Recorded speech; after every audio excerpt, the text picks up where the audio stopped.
بہترین دن جس پر سورج طلوع ہو کر چمکے جمعہ کا دن ہے۔ اسی دن آدم علیہ السلام پیدا ہوئے، اسی دن جنت میں داخل کیے گئے، اسی دن جنت سے زمین پر اتارے گئے، اور قیامت بھی جمعے کے دن قائم ہوگی۔ جمعے کی فرضیت، ارشاد باری تعالیٰ ہے، یا ایھا الذین آمنوا اذا نودی للصلاۃ من یوم الجمعۃ فاسعوا الی ذکر اللہ وذروا البیع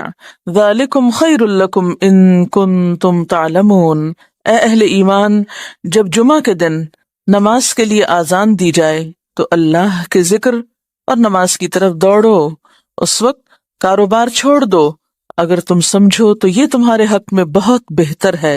یعنی اسی میں تمہارا فائدہ ہے۔ لیکن سمجھنے کی بات ہے نا، کچھ لوگ اس وقتی تجارت میں فائدہ سمجھتے ہیں جو حقیقت میں خسارہ ہے، یعنی اس وقت تجارت کرنا یا اس وقت دنیا کے کام کرتے رہنا اور اللہ کی پکار پر لبیک نہ کہنا۔ حضرت ابو الجعد دمری رضی اللہ عنہ سے روایت ہے کہ رسول اللہ صلی اللہ علیہ وسلم نے فرمایا، جو شخص سستی کی وجہ سے 3 جمعے چھوڑ دے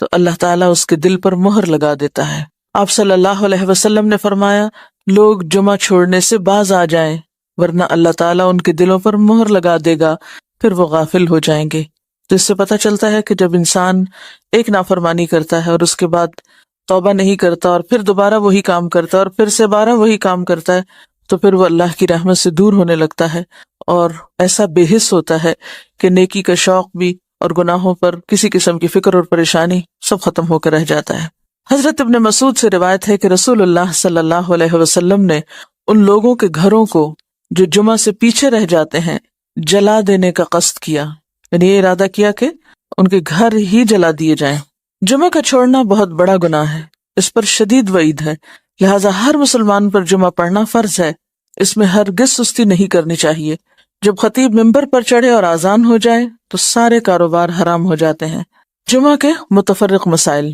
نمبر 1، رسول اللہ صلی اللہ علیہ وسلم نے فرمایا، جس کا اللہ اور آخرت کے دن پر ایمان ہے اس پر جمعہ فرض ہے۔ مریض، مسافر، عورت، نابالغ لڑکا اور غلام جمعہ کی فرضیت سے مستثنی ہے، یعنی ان پر جمعہ فرض نہیں، اگر چاہیں تو پڑھ لیں، نہیں تو ظہر کی نماز بھی کافی۔ نمبر 2، نبی صلی اللہ علیہ وسلم نے فرمایا، جو شخص جمعہ کے روز خوب اچھی طرح نہائے اور پا پیادہ یعنی پیدل مسجد میں جائے، امام کے نزدیک ہو کر دل جمی سے خطبہ سنے، یعنی ادھر ادھر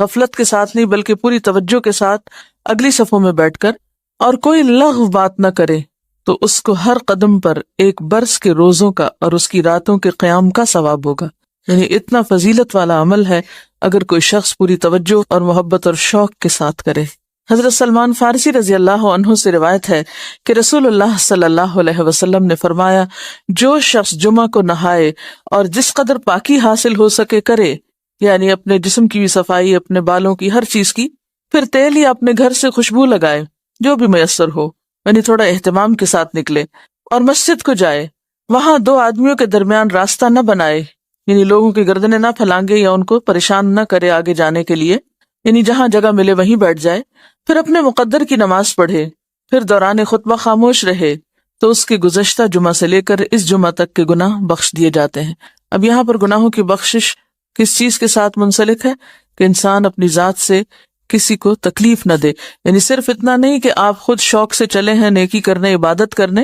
اور اپنے شوق میں دوسروں کے لیے باعث اذیت ہیں، ایسا نہیں ہونا چاہیے۔ رسول اللہ صلی اللہ علیہ وسلم نے فرمایا، جو شخص غسل کر کے جمعہ کے لیے آتا ہے اور خطبہ شروع ہونے تک جس قدر ہو سکے نوافل ادا کرتا ہے، پھر خطبہ جمعہ شروع سے لے کر آخر تک خاموشی کے ساتھ سنتا ہے، تو اس کے گزشتہ جمعہ سے لے کر اس جمعہ تک اور مزید 3 دن کے گناہ معاف کر دیے جاتے ہیں۔ حضرت عبداللہ بن عباس رضی اللہ عنہ فرماتے ہیں، مسجد نبوی کے بعد جو سب سے پہلا جمعہ پڑھا گیا وہ بحرین کے گاؤں جوافہ میں عبد القیس کی مسجد میں تھا۔ اس سے کیا پتہ چلتا ہے کہ جمعہ صرف بڑے شہر میں نہیں بلکہ گاؤں وغیرہ میں بھی پڑھا جا سکتا ہے، یا جہاں بھی لوگوں کی آبادی ہو، اکٹھے رہتے ہوں، وہاں پر جمعہ پڑھنا چاہیے، یہ جمعے کا اہتمام کیا جانا چاہیے۔ یہاں اس موقع پر میں یہ یاد دہانی آپ کو کرا دوں کہ جن خواتین کے لڑکے ہیں خاص طور پر، ان کو، اپنے شوہروں کو، اپنے مرد رشتہ داروں کو یہ احادیث ضرور پڑھوا دیں یا ان کو یاد دہانی کرا دیں،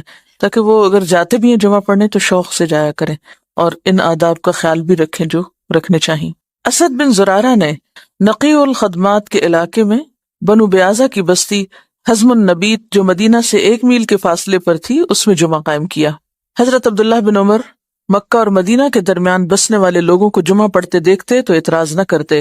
نمبر 4، حنین کے دن بارش ہو رہی تھی تو رسول اللہ صلی اللہ علیہ وسلم نے اپنے منادی کو حکم دیا، آج اپنی اپنی قیام گاہوں میں نماز پڑھنے کا اعلان کر دو، اور وہ جمعہ کا دن تھا۔ یعنی اگر بارش کا موسم ہو اور جانے میں تکلیف ہو تو ایسی صورت میں پھر ظہر کی نماز گھر پہ پڑھی جا سکتی ہے جب نکلنے میں حرج ہو۔ حضرت ابو ہریرہ سے روایت ہے کہ نبی صلی اللہ علیہ وسلم نے فرمایا، آج کے دن 2 عیدیں عید اور جمعہ اکٹھی ہو گئی ہیں، جو شخص صرف عید پڑھنا چاہے اسے وہ کافی ہے، لیکن ہم عید اور جمعہ دونوں پڑھیں گے۔ یعنی اگر ایک ہی دن میں 2 چیزیں ہوں تو ایک کی رخصت ہے، یعنی عید پڑھنا کافی ہے، جمعہ جو ہے اس کی بجائے ظہر کی نماز بھی پڑھی جا سکتی ہے، لیکن آپ صلی اللہ علیہ وسلم نے پھر بھی دونوں چیزوں کو پڑھنا پسند فرمایا اگرچہ سہولت رکھی۔ عبداللہ بن زبیر رضی اللہ عنہ کے زمانے میں جمعہ کے دن عید ہوئی تو انہوں نے نماز عید پڑھائی، جمعہ نہ پڑھایا۔ اس واقعے کی خبر ابن عباس کو ملی تو انہوں نے فرمایا ان کا یہ عمل سنت کے مطابق ہے۔ نمبر 6، رسول اللہ صلی اللہ علیہ وسلم نے فرمایا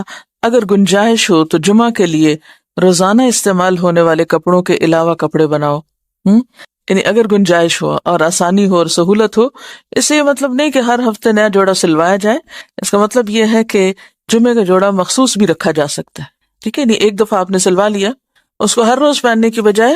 جمعے کے دن پہنا جائے، یعنی جمعے کا لباس مخصوص کیا جا سکتا ہے عام روزمرہ کے لباس سے، یعنی اہتمام کی بات ہے، اصل میں صرف نئے کپڑے سلوانے کی بات نہیں ہے۔ نبی صلی اللہ علیہ وسلم نے دوران خطبہ گوٹ مار کر بیٹھنے سے منع فرمایا۔ گوٹ مارنا اس طرح بیٹھنے کو کہتے ہیں کہ ہاتھ یا کپڑے کے ساتھ رانوں کو پیٹ سے ملا کر بیٹھیں، ٹھیک ہے، اس طرح بیٹھنے سے عموماً نیند آ جاتی ہے اور پھر آدمی خطبہ نہیں سن سکتا۔ علاوہ ازیں اس حالت میں آدمی اکثر گر پڑتا ہے یا بے حجاب ہونے کا بھی اہتمام ہوتا ہے۔ بیٹھ کے دکھائی جی ہاں، اس طرح، یعنی بہت ہی ریلیکس قسم کی اور کیجول قسم کی سٹنگ ہے، یہ اس سے منع کیا گیا ہے۔ نمبر 8، جابر بن سمرہ رضی اللہ عنہ سے روایت ہے کہ رسول اللہ صلی اللہ علیہ وسلم کھڑے ہو کر خطبہ دیتے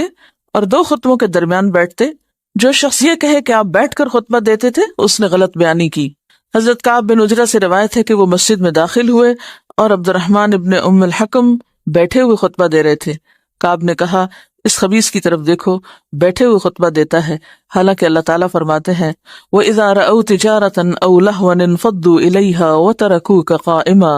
اور جب یہ لوگ کوئی سودا بکتا دیکھتے ہیں یا کوئی تماشا دیکھتے ہیں تو اس کی طرف بھاگ اٹھتے ہیں اور آپ کو خطبے میں کھڑا ہی چھوڑ دیتے ہیں۔ یعنی قرآن پاک سے یہ بات پتہ چلتی ہے کہ خطبہ کھڑے ہو کر دینا چاہیے۔ اب یہاں پر آپ سوچ رہے ہوں کہ بہت سخت لفظ استعمال کیا اور شاید ان کے پیچھے یا چھپ کے یا غیبت کے طور پہ کیا، تو اصل بات یہ ہے کہ صحابہ کرام کے اندر آپ نے ایک چیز دیکھی ہوگی کہ وہ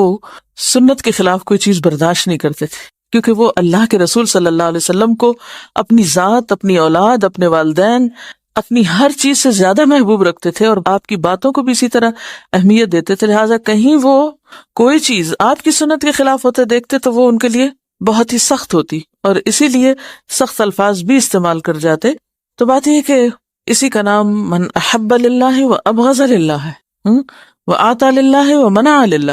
جب ہم دین میں محبت کی بات کرتے ہیں تو ہم سمجھتے ہیں کہ محبت پھر جائز ناجائز ہر بات پہ محبت، یہ بات غلط ہے۔ ٹھیک ہے، درست چیز کو اپریشیٹ کیا جائے اور جو غلط بات ہے اس کو غلط بتایا جائے، اور غلطی جتنی زیادہ بڑی ہو اس کے لیے اتنا ہی فرم ہونا چاہیے، اس کے لیے پھر ڈھیلا ڈھالا رویہ نہیں اختیار کرنا چاہیے، جبکہ بات پوری طرح دوسروں کو بتائی بھی جا چکی ہو۔ لیکن ایک بات یاد رکھیے کہ صحابہ کرام کا جو باہم تعلق یا واسطہ تھا، ان کی جو تربیت جس ڈھنگ پر ہوئی تھی، وہاں ذات اور انا اور میں اور شخصیت پرستی جیسی چیزیں نہیں تھی، وہاں محبت بھی اللہ کے لیے تھی اور بغض بھی اللہ کے لیے تھا، اور اس کے ساتھ ساتھ وہ کسی چیز کو اپنی ذاتی وقار کا مسئلہ نہیں بناتے تھے، اس کو پرسنلی نہیں لیتے تھے۔ ہم کوئی چیز نہ بھی ہو تو اس کو پرسنل بنا لیتے ہیں، یعنی کوئی شخص کسی سے کچھ کہہ رہا ہو تو ہم اس کو اپنے خلاف لے لیتے ہیں، اور اپنی ذات کے بارے میں ہمیشہ بہت ہی سمپیتھیٹک اور بہت سینسٹیو اور بہت کانشیس اور بہت مہربان رہتے ہیں، اٹھتے بیٹھتے چلتے پھرتے تکلیفوں کا ذکر بھی کرتے رہتے ہیں۔ کبھی ہمیں یہ بھی سوچنا چاہیے کہ جب ہم بہت زیادہ تکلیفوں کا ذکر کرتے ہیں تو کہیں ہم اللہ تعالیٰ کا شکوہ تو نہیں کر رہے ہوتے؟ تھوڑی دیر کے لیے سوچیں، یہ مسئلہ وہ مسئلہ، یہ پریشانی وہ پریشانی، یہ بیماری وہ بیماری، یہ تکلیف وہ تکلیف. یعنی تھوڑی دیر کے لیے اس بات پر اگر غور کریں کہ ہر وقت ہماری زبان سے شکوے شکایات ہی نکلتے رہیں تو ہمیں کیا معلوم نہیں کہ ہر نقصان، ہر تکلیف، ہر بیماری اللہ کے اذن سے ہی آتی، اور ہر چیز اسی کے ہاتھ میں، وہ جب چاہے. اللہم لا مانع لما آتیت ولا معطی لما منعت ولا ينفع ذا الجد منک الجد. یعنی اگرچہ تکلیف یا بیماری یا دکھ کے اظہار کرنے میں کوئی گناہ کی بات نہیں ہے، لیکن اللہ سے محبت کے ادب کے خلاف ہے. جس سے آپ محبت کرتے ہیں آپ اس کی شکایتیں راہ چلتے تھوڑی کرتے رہتے ہیں، کہ کرتے ہیں؟ ہاں، سمجھ رہے ہیں میں کیا کہہ رہی ہوں؟ اس شخص سے آپ نے کیا سبق سیکھا جس کا صدقہ کسی ایسے شخص کو چلا گیا کہ جو مستحق نہیں تھا، اور وہ دل میں تکلیف میں بھی تھا، پریشان بھی تھا، تو کیا کہا؟ اللہم لک الحمد. ہم یہ اخلاق اور ادب نہیں سیکھ سکتے؟ ہاں سیکھ سکتے ہیں. مثلاً ایک ڈاکٹر کے پاس جا کے بتانا کہ میں بیمار ہوں، اس میں کوئی برائی نہیں، لیکن ہر انسان کو بتانا میں بیمار ہوں، یہ اللہ کی محبت کے ادب کے خلاف ہے. ابراہیم علیہ السلام جو اللہ کے دوست تھے، وہ کیا کیا کرتے تھے؟ کیا کہتے تھے؟ فَإِنَّهُمْ عَدُوٌّ لِّي إِلَّا رَبَّ الْعَالَمِينَ الَّذِي خَلَقَنِي فَهُوَ يَهْدِينِ وَالَّذِي يُطْعِمُنِي وَيَسْقِينِ وَإِذَا مَرِضْتُ فَهُوَ يَشْفِينِ وَالَّذِي يُمِيتُنِي ثُمَّ يُحْيِينِ وَالَّذِي أَطْمَعُ أَن يَغْفِرَ لِي خَطِيئَتِي يَوْمَ الدِّينِ